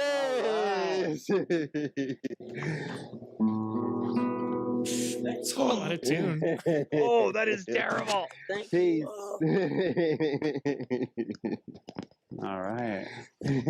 Okay. This is the most ready to ridiculous thing go on I've to the seen next on one? this show so far since we've been doing That's Cheezy the one where I get to sing. Yeah, I'm sorry, no background. All music. right, then. All right, man. There we go. Well, I need a ride home. I don't have my bus pass. I need a ride home. I don't have my bus pass. We're still live, people. You don't have time to change or anything? Oh, he realizes. Oh, Different. we're still. What should I do? It's not even over. It's not even over. Man. Oh my goodness. Please save us. Chris, I don't know my bus pass. Can you get me a ride home? Hey, you're a ride home, man. I don't have a bus pass. And the microphones are still. That was ridiculous. That was the most ridiculous video that we have shown in the time that we've been on.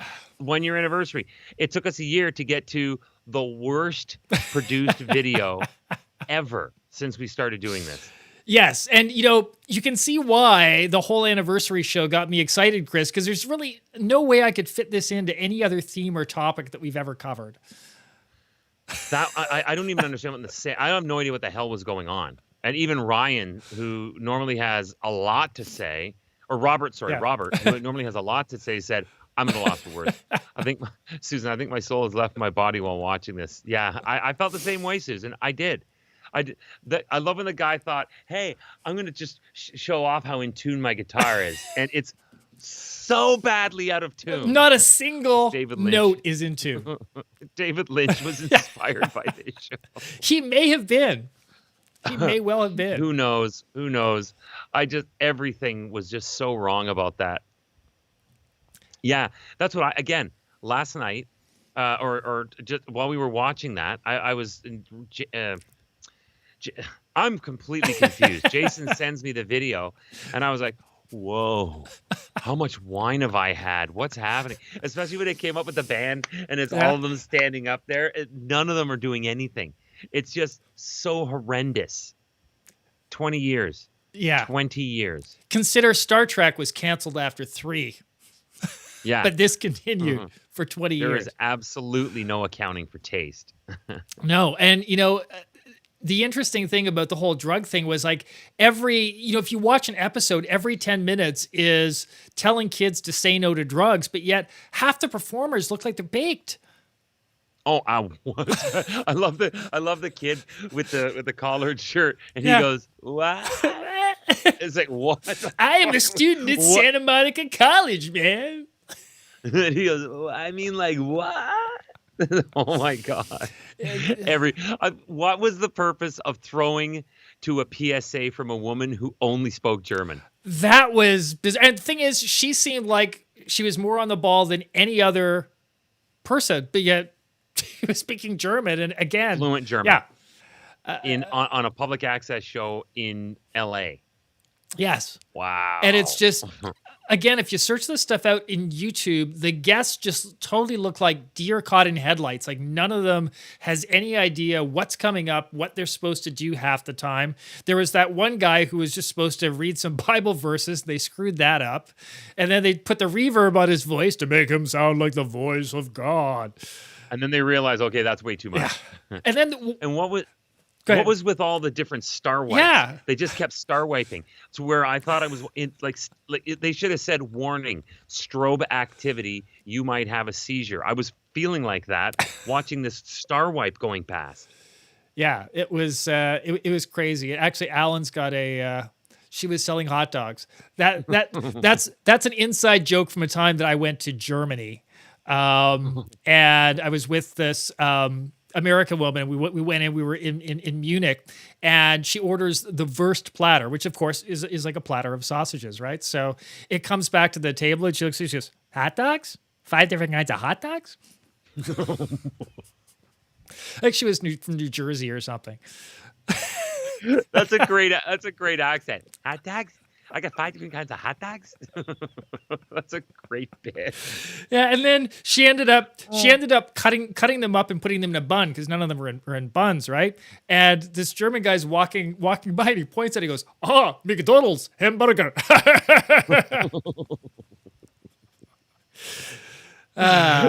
That's a bit. That's another bit. You made her sound like she was Chandler Bing's girlfriend from the early episodes of Friends.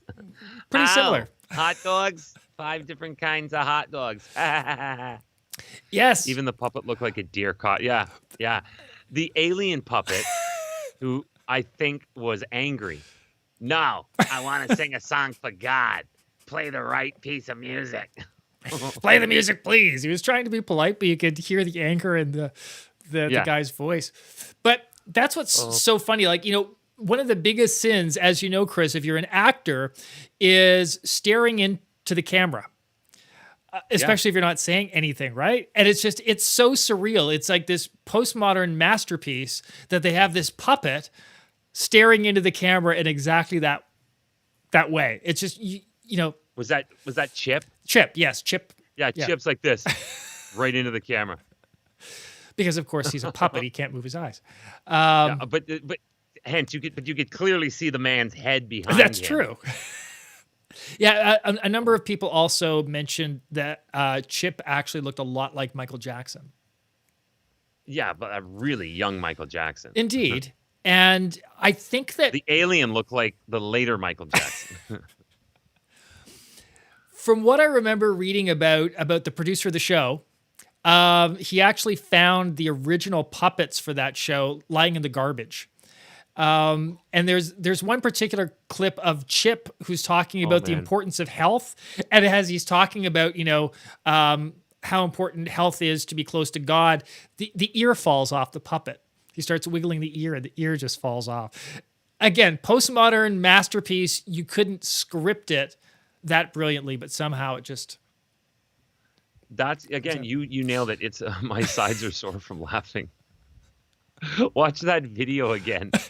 It'll just confuse the shit out of you more. It turned my head into a pretzel. I thought this can't be real. Yeah, There's no way that this was intentional. This is like the 3rd or 4th time that Chris has seen, and yeah, it just gets stranger every single I love a good alien story like anybody else, but that was the scariest looking alien. That alien scared me more than that episode of The Twilight Zone when that gremlin was ripping the wing apart on the airplane with William Shatner.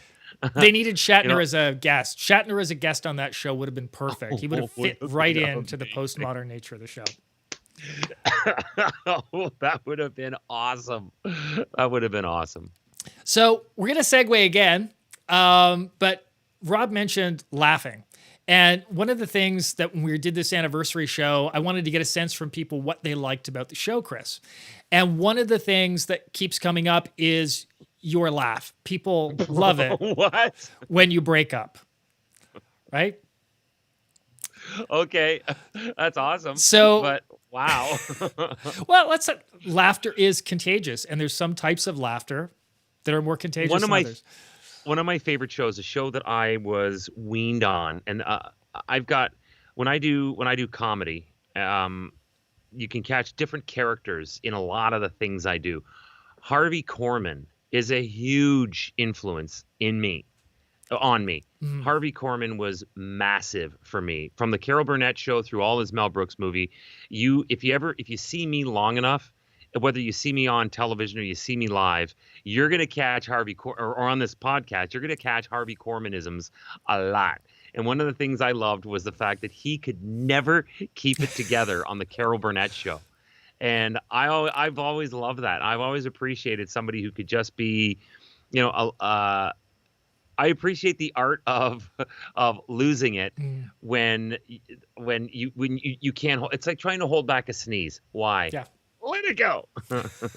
Now, that, of course, limits me to what I can do professionally because if I can't take direction, I just want to start laughing. I'm not going to keep a job.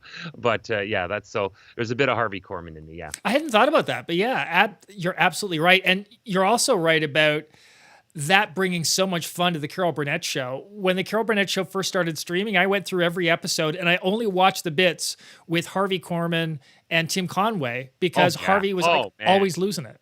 And it was the funniest Tim Conway thing. never lost it. Yeah. Tim Conway would be doing the most ridiculous brain dead things that were so inane, and he never broke a smile.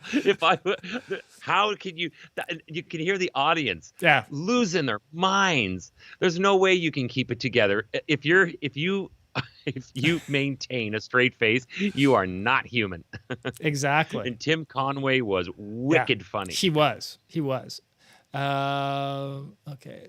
Best skit was The Dentist. Do you remember that one where Tim Conway accidentally... and you know what? I think that was featured... Yeah, he's like, what do you got? He got it in his arm. And then his leg too, so he can barely stand up, and he's leaning against. And he just kept accidentally jagging himself with the sedative in all his body. Novocaine, Novocaine. I actually saw there was somewhere on YouTube where he did that bit, but it wasn't on the Carol Burnett show. It was actually before the Carol Burnett show. I can't remember whether it was McHale's Navy or whether it was something else, but yeah, he did that. He did that skit a few times, and it was absolutely hilarious. Oh, it really was. It really was. And Rob's got a comment about Shatner. Shatner had a... I don't know if you know what this is in reference to. There was a movie. Was it The Devil's Rain? There was a couple low budget movies that Shatner did, and one was in Esperanto. I don't remember Esperanto. It was. I thought it was a language. Yeah, well, Esperanto is a language. They actually did the movie in the language of Esperanto. No way. Yeah, and Shatner was in that. Shatner was in that. It's this bizarre cult movie with a whole bunch of character actors in it, and it's all in Esperanto. So okay, I'm gonna have to look that one up because that intrigues me a lot. And hopefully you'll be laughing. So for all of you out there who love Chris's laughter, I went back into the archives and I called some clips for you. Let's watch. Oh boy, here we go. And it's a little bit sexist because if you compare this character in contrast to Tom, and Tom, other than having a 30-inch waist with a 40-inch belt, is actually a pretty smart character, and the whole time he's being praised by the librarian for his efficiency of motion. I'm sorry, man. I'm stuck on 30-inch waist and 40-inch belt. Yeah, oh my God. I noticed that with the pants from like the 40s and the 50s. It seems like they only had Oh one my size God. of belt, right? 30-inch waist, 40-inch belt. You nailed it. You nailed it.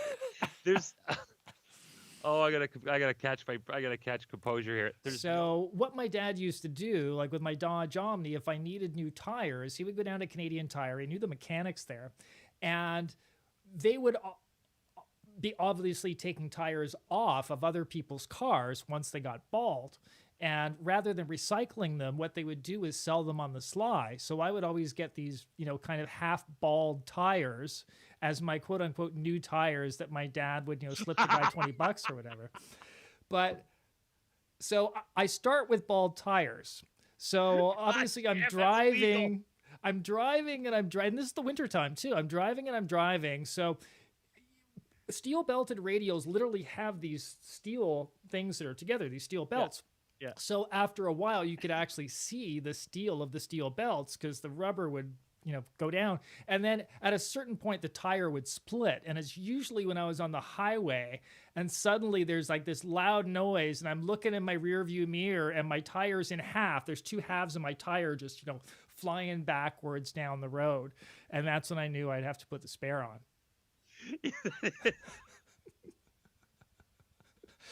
You have got the scariest goddamn stories I have ever heard. The stories you told me from back when we did our last live for Drive-In, and the stories you're telling me now, I cannot believe that we're actually doing a 2-box broadcast, that you're actually still here. Yeah. I've designed something special for you, Chris. People who watch this program know that I love making you laugh. And this is something that you have not seen that I put together.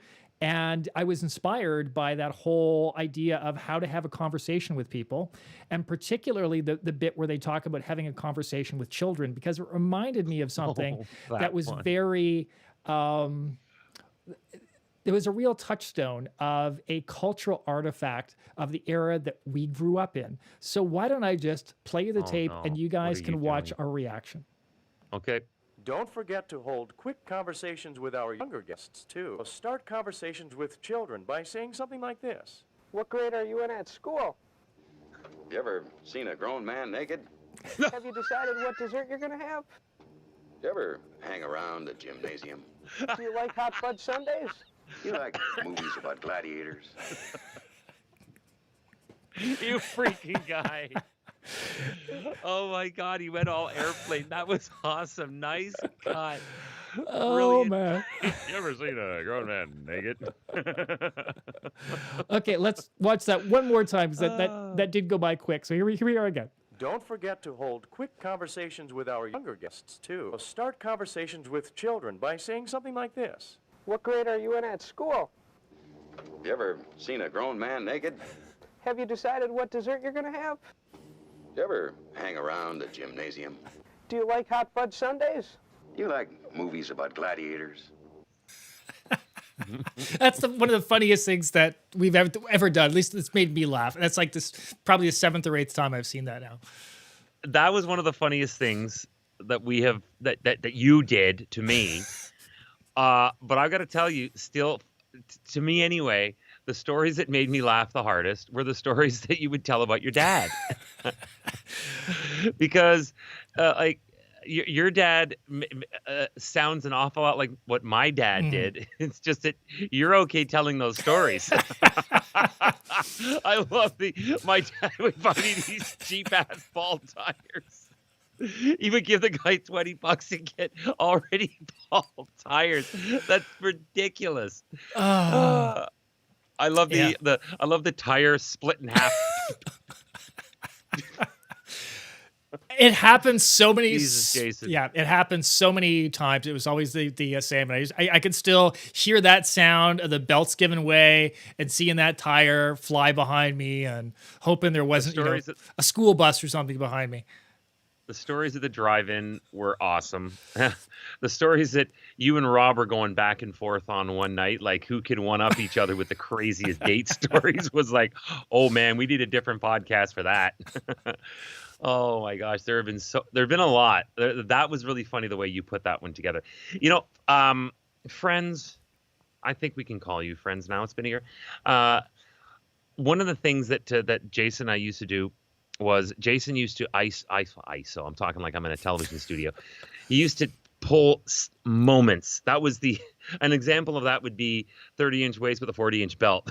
It was just a funny freaking observation. And there would be these, we've done so many of them. I urge you to go back and watch our past episodes, especially a lot of the earlier ones, which oddly enough, we used to do this a lot in the early days, where towards the end of it, Jason would call these learning lessons or learning moments, and he would put, what's it, this and this. It would be like two absolutely insanely opposite things that were in the same film that we did. So there's been a lot packed into the past year. There has, and you know because the early films in particular, we were looking to be very much learning tools for storytelling. So one of my favorites, I think, is Coffeehouse Rendezvous, which is like the fourth or fifth one we did, where we picked apart this scene, which was shot at a crappy angle about a crappy subject, and we treated it like a Hitchcock film, like breaking down a Hitchcock scene. But it was weird because it looked like it was in a makeshift breakout room, and they were all sitting around a table, and there were like ashtrays filled full of cigarettes. Sort of like a 12 Angry Men, only they're talking about Angry Men movie, how do we take out the trash, like something stupid like that.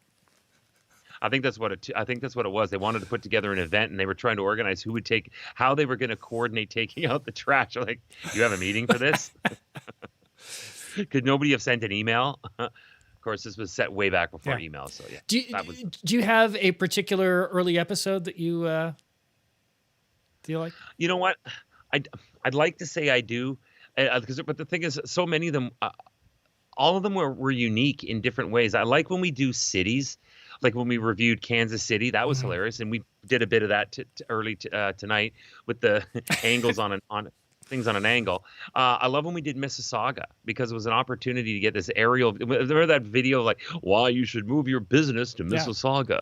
We have a bustling population of 100,000. Like, oh shit, this is old. Brand new highway, and there's like 2 cars on it. Like you'll ever see only 2 cars during the day on a highway in Mississauga. No, ever.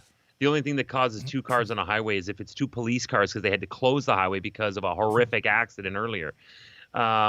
When we riff on cities, those are some of my favorites. I like those. Hello, Lucas. The first year anniversary. Sorry, my son just popped in. We're live. You should mention how much Lucas was a key in getting you set up for this for the show. He just took off. When we first got started, my son Lucas was downstairs in the basement with me because our grand plan was that I would be on a virtual set. And I had, and he helped me set this green wall up in the back and everything. And so if you watch the earliest shows, I look terrible. It's because I was trying like crazy to build this virtual set because everybody was doing this in this virtual world of ours.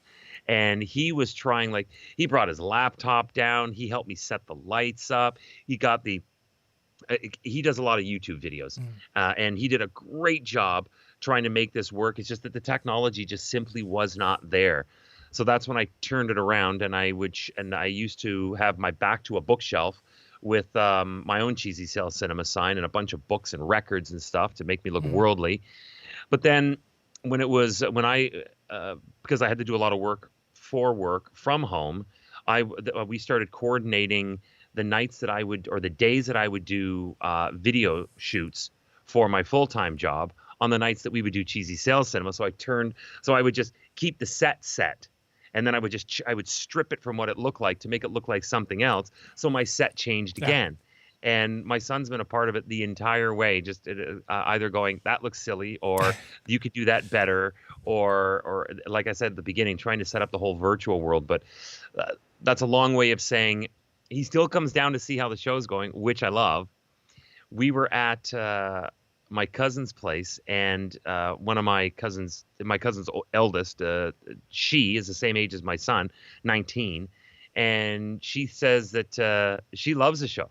She tunes in on YouTube all the time and watches this craziness So if Kaylee May is watching, this is our first 8-year anniversary, and we did it. Yes. And, I want you guys, we're in the home stretch here. And we want you to stay till the end because we're doing a salute to a lot of our regular viewers. And we want you to stay tuned for that. That's right at the end. But we've got a couple of comments before then. Ken, I think this is related to, we were talking about the Harvey Korman stuff. Okay, Carol Burnett show. What about the blooper of the Siamese elephant sketch? Vicki Lawrence actually got Tim Conway to laugh and drop to the floor. It was hilarious. Vicki Lawrence, again, one of the funniest women. I put her right up there with, I put her up there with Carol Burnett, except that Carol Burnett was like the zenith. Mm-hmm. And Lucille Ball. I mean, Lucille Ball was insanely funny. And Roseanne Barr, before she got into like television, her stand-up was amazing. Yes. But Vicki Lawrence was just scream out loud funny. Ellen DeGeneres, again, also another one. Before she became a brand, her stand-up comedy, she used to do that thing that was almost like Bob Newhart, where Bob Newhart had, the telephone conversation. Oh, yes. Ellen DeGeneres used to do the same thing. She would do the, what? No, you don't understand. And it was all like the double entendres and stuff. But Vicki Lawrence was one of the trailblazers. I loved her. And I think she was 17 when she first started on the Carol Burnett show. She had sent Carol a letter saying that she was going to be in this play in Hollywood, and Carol actually went to see her. She looked kind of like Carol Burnett, so she originally hired Vicki Lawrence to play her sister because they had these skits where she needed somebody to play her sister.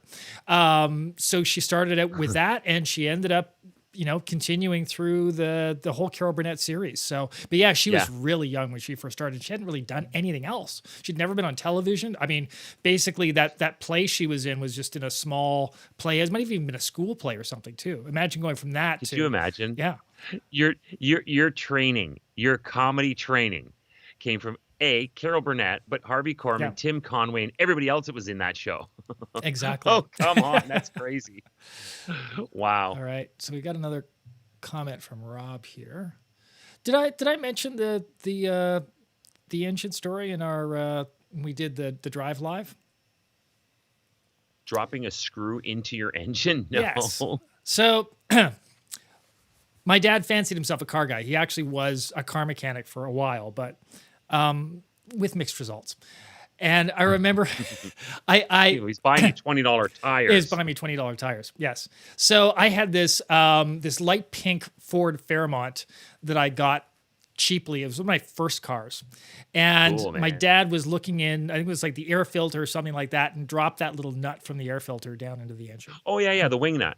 Yes. So he dropped it and wasn't sure where it was. And he's like underneath the car with a flashlight trying to find it, whatever. And then he comes over to me and says, son, I have a hard time finding this. Why don't you just start your engine? So that's a great piece of advice. Turn the key, and it was just a ploop and boom, like this explosion. And suddenly there's all this smoke coming up from my car engine and everything else. And I'm like, my heart's pounding, I had this explosion. And my dad, totally unfazed, he's a very sort of laid back, laconic guy, just leans in and goes, well, son, I got good news and bad news for you. Really? The bad news is you just ruined your engine. The good news is now I know where that nut went. Your dad. Yeah. Oh my God. That's what the bad news is. You completely ruined your car. Thanks. I did it. Yeah. I did it. And I found the screw. An hour later, when the tow truck was trekking off my car to the junkyard because it couldn't be saved, I now had no car. I was a young guy. It was my first car. I couldn't get mad at my dad. My dad was just one of these guys. His heart was in the right place. Yeah, I could not get mad at him. That is funny. Yeah. Your dad stories there. See? Yeah. LOL. Exactly. Oh, that was fantastic. I'll never get tired of your dad stories. They're fantastic. They're just great. He sounds like he was a true talent. He was indeed, much like the guy who does the Christian Science alien show. My dad was sort of like a performance artist in his own way, an outsider artist in life. Oh man, your stories, actually even your mom's stories are funny as hell too. Yes, and I still have plenty of them, Chris. This can be, 5 or 10 years from now. They're still going to be coming. My face hurts. My face really hurts. All right. So, you know what? I want to salute all of our regular viewers and the people who've helped us out here. Okay. Rob's got us. This is a really, I should tell this story too. Now tell Chris the shotgun in the park story. Yeah. Robert. Since there's. You're an enabler, Robert. Yes. You're an enabler. Since there's probably no theme that's going to allow me to do this, I got to have to tell this story, and Alan knows it. So my dad, when I was 18 years old, he grew up in a rural area. Back 40, as he would say. So when I was 18, he decided that was time to show me how to shoot the family shotgun that he had inherited from my family shotgun. Yeah. So wow, the coveted. It was a nice shotgun, Chris. It had a gold tip sight. It was pretty sweet. Now we actually it was a shotgun in Toronto. Well, we were living in Brampton, and we were actually living just down the road from a rifle range. So we put the gun in the car, and we drive towards the rifle range, and we go past the rifle range to a local park. It's Sunday morning. It's around 8:00 in the morning. And my dad, he's used to being out in the country. You don't go to a rifle range. You just go, to the back 40, whatever. So I remember him putting up like a paper target in the park. And I'm like 18, I'm thinking, okay, should I be doing this? Should we really be shooting off a gun in the park? I was like, well, my dad thinks it's okay, right? So I squeeze off a couple of shells, and meanwhile, there's joggers around me. They're just like leaping up into the air.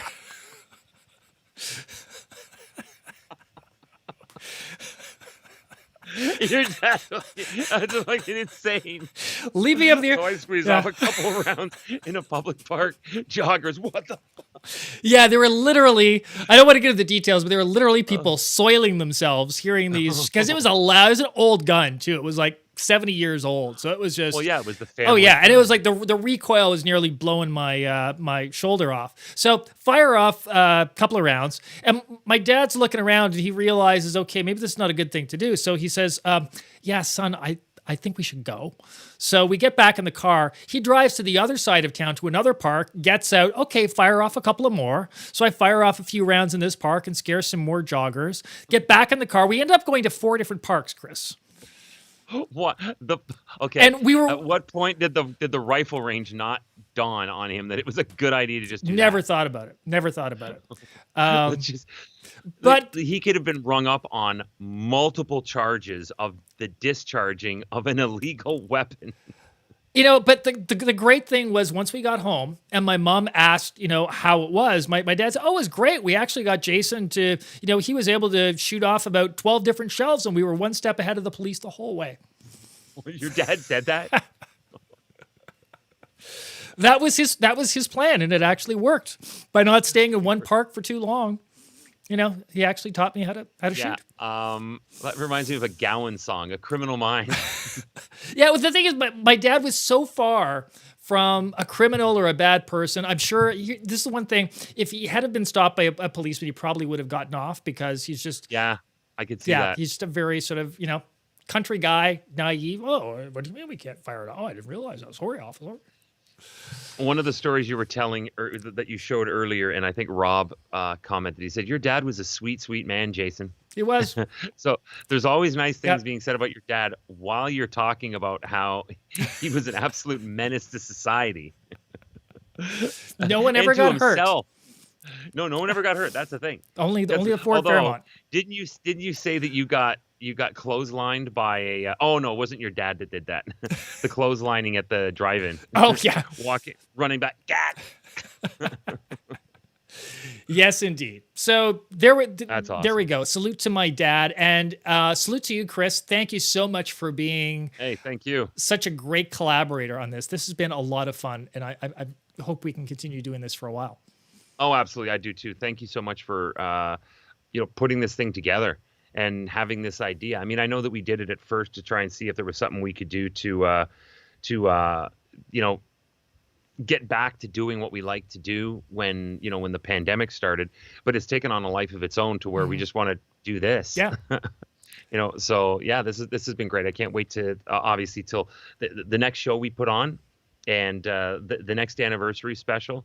and to see what other freaking madcap stories we can uncover when our memories are triggered by watching the madcap videos that you come up with. Yes, and I'm sure Rob will prompt me if I forget any. So. I know he will. All right. So, and we want to thank you, particularly those of you who have been regular viewers of our lives for the past year. And I thought I would come up with this as a salute to you all. Here for the first time are the Cheezy Sales Cinema credits. You guys have a fantastic night, and we will see you soon.